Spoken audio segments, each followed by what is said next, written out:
Bharatiya Janata party की जबरदस्त growth जो आज इंडिया के स्टेट लेजिस्लेचर्स में दिख रही है, इसने देश की सियासत के पुराने रूल्स बदल दिए हैं। स्ट्रैटेजी, परसिस्टेंस और ट्रांसफॉर्मेशन का यह सफर इतना ड्रामेटिक है कि आजादी के बाद बहुत कम पार्टीज ऐसा दावा कर पाई हैं। नवंबर 2025 में बिहार असेंबली इलेक्शन की स्वीपिंग जीत के बाद बीजेपी ने एक नया नेशनल रिकॉर्ड बना लिया। पूरे देश में 1654 एमएलएस। ये वो नंबर है जो कांग्रेस के 1980 के गोल्डन फेज के बाद कभी नहीं देखा गया।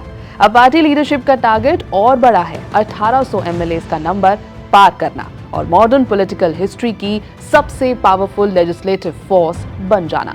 नमस्कार, मेरा नाम है श्वेता शर्मा और आज नीतीश कुमार बिहार के सीएम फिर से बन गए।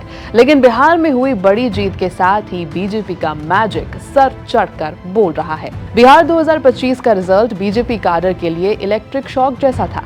पूरी एनर्जी, पूरा कॉन्फिडेंस, महीनों से सेंट्रल लीडरशिप और रीजनल टीम्स एक ही मिशन पर थी, बिहार को जीतना है।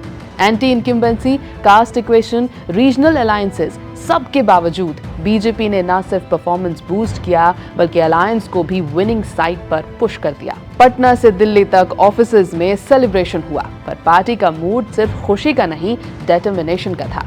सीनियर लीडर्स जैसे अमित मालविया ने ओपन चैलेंज दे दिया था कि बीजेपी जल्द ही 1800 एमएलएस क्रॉस कर जाएगी। ये स्टेटमेंट एक एस्पिरेशन नहीं, एक पॉलिटिकल वार्निंग थी। नंबर्स अपनी कहानी खुद लिखते हैं। 2014 बीजेपी के पास 1035 एमएलएस थे। 2015 थोड़ा स्लाइड हुआ, 997। फिर शुरू होता है स्टेडी क्लाइंब। 2017 1365, 2021 1278, 2023 1441 और 2025 आते आते 1654। कांग्रेस ने अपने गोल्डन ईयर्स में 2000 प्लस एमएलएस का फिगर टच किया था, पर वो ईरा बिल्कुल अलग था। कांग्रेस ने अपना पॉलिटिकल कैपिटल फ्रीडम मूवमेंट से इनहेरिट किया था। बीजेपी की कहानी बिल्कुल दूसरी है। सीट बाय सीट का स्ट्रगल, डेकेड्स ऑफ कार्डर बिल्डिंग और कोalition स्ट्रैटेजी। बिहार की जीत डाइजेस्ट करते ही बीजेपी की नजर सीधे ईस्ट पर यानी वेस्ट बंगाल 2026 पर है। ये बीजेपी के लिए सिर्फ एक इलेक्शन नहीं, एक सिंबॉलिक बैटल ग्राउंड है। लोकसभा में पार्टी ने ब्रेक थ्रूज किए हैं, पर असेंबली में डोमिनेंस अभी इनकम्प्लीट है। इसलिए मिशन बंगाल अग्रेसिव मोड में ऑन है। सबसे पहले हिंदू वोट कंसोलिडेशन करेंगे, न्यू सोशल कोएलिशंस करने की कोशिश की जाएगी, डेवलपमेंट और गुड गवर्नेंस का नैरेटिव सेट करना होगा, स्ट्रॉन्ग नेशनल लीडरशिप प्रोजेक्शन भी करना होगा। पार्टी का कैलकुलेशन सिंपल है, अगर बंगाल में मॉडरेट गेन्स भी मिल गए तो नेशनल एमएलए टैली सीधे 1700 प्लस जोन में पहुंच जाएगी और वहां से 1800 का टारगेट दूर नहीं है। अमित मालविया और बीजेपी स्पोक्सपर्सन्स बार बार एक कंपैरिजन हाईलाइट करते हैं। कांग्रेस के 1980 के 2018 एमएलएस एक इनहेरिटेड डोमिनेंस थे। बीजेपी का करंट राइज अर्न्ड डोमिनेंस है। तब पॉलिटिक्स सिंपल थी, कम मीडिया स्क्रूटनी, लिमिटेड ऑपोजिशन, एक स्ट्रॉन्ग लेगेसी नैरेटिव।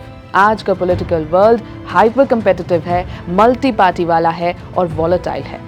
इस एनवायरनमेंट में 1600 प्लस एमएलएस का फिगर बनाना बीजेपी का कहना है कि हार्ड अर्न्ड है। बीजेपी के लिए 1800 एमएलएस सिर्फ एक नंबर नहीं है, स्टेट पॉलिटिक्स पर डीप कंट्रोल है, राज्यसभा इक्वेशन पर मेजर इन्फ्लुएंस है। ये नैरेटिव पुश करना कि बीजेपी एक truly pan India political power है। लेकिन चैलेंजेस भी उतने ही बड़े हैं। Regional issues, opposition alliances, cast equations, local issues. पर बीजेपी का काउंटर नैरेटिव सिंपल है, फ्यूचर उनका है जो काम करते हैं, उनका नहीं जो सिर्फ कुर्सी इनहेरिट करते हैं। 2014 के 1035 एमएलए से लेकर 2025 के 1654 तक के बीजेपी का सफर, ये इंडियन डेमोक्रेसी के ट्रांसफॉर्मेशन के लिए एक केस स्टडी है। अगला चैप्टर 1800 एमएलए का हो सकता है और उस चैप्टर का पहला पेज शायद बंगाल 2026 में लिखा जाएगा। नेशनल पॉलिटिक्स की रेस अब सिर्फ नंबर्स की नहीं, नैरेटिव कंट्रोल की भी है। बीजेपी अब इस रेस की फ्रंट सीट पर बैठी दिखती है। यह है एबीपी लाइव, मेरा नाम है श्वेता शर्मा।